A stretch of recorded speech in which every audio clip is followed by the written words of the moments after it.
Praise the lord. దేవుని నామానికి మహిమ కలుగును గాక. ఈరోజు దేవుని వాగ్దానము, భయపడకుము, నేను నీకు సహాయము చేసేదను. యెషయా గ్రంథము 41వ అధ్యాయం 13వ వచనము. మరొక నూతన దినమును చూసే కృపను ఇచ్చిన దేవునికి వందనములు. భయపడకుము, నేనే నీకు సహాయము చేసేదనని ఈ వాగ్దానము ద్వారా దేవుడు మనతో మాట్లాడుతున్నాడు.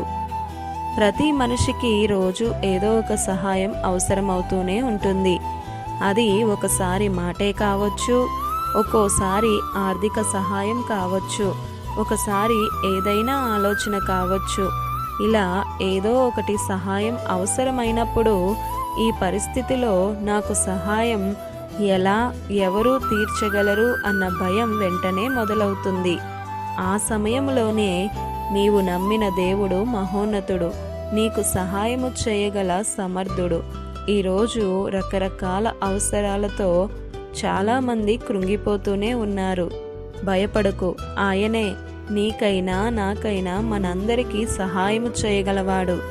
హన్నాకు ఒక పరిస్థితి ఎదురైనప్పుడు హన్నా కృంగిపోలేదు.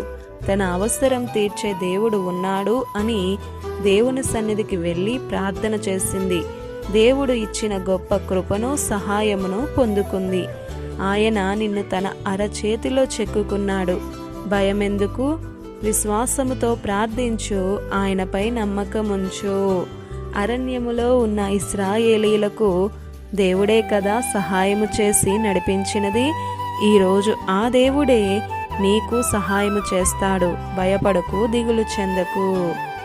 ఇది నా వాగ్దానం మీ అందరి జీవితాలలో నెరవేరాలని కోరుతూ, దేవుని సువార్త పరిచర్యలో మీ సహోదరి Prasanna. God bless you. Amen.